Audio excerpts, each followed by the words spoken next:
Montreuil était un camp de concentration et non pas un camp de transit comme pouvait l'être Drancy ou Compiègne.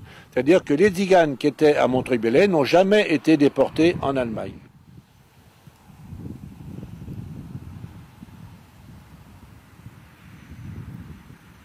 Ils ne travaillaient pas, ils ne faisaient rien, ils étaient là internés. Ils passaient le temps comme ils pouvaient. C'était pas un camp de travail, c'était pas un camp de la mort, c'était pas un camp de transit. C'était tout simplement un camp de concentration. Ils étaient là sans raison, derrière des barbelés, et c'est tout. Ils savaient même pas pourquoi ils étaient internés. Et c'était une grande misère morale, je pense, psychologique.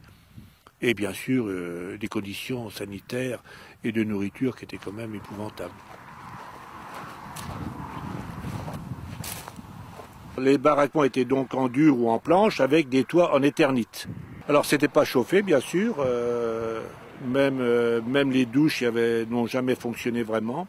Il faisait très chaud l'été et très froid l'hiver. Nous sommes sur une plaine avec aucune protection, puis surtout aucune hygiène. C'était ça le plus difficile pour le camp. Il y a eu 29 morts pendant les 4 ans et demi de l'internement.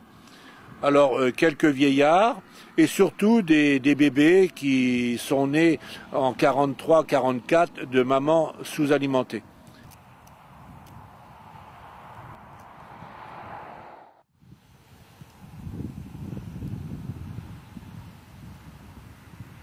Le curé de Montreuil-Bellay, plutôt l'abbé de Montreuil-Bellay, venait faire le catéchisme, venait dans le camp une fois par jour et puis le dimanche, puisque les religieuses vivaient avec les tziganes dans ce bâtiment. Ils ont vécu pendant 4 ans avec eux. Alors c'était des franciscaines missionnaires de Marie qui, ne pouvant pas aller en mission pendant la guerre, ont été volontaires pour venir s'occuper des enfants, pour aider ces pauvres gens dans le camp. Et donc il y avait la chapelle d'un côté et l'appartement de l'autre.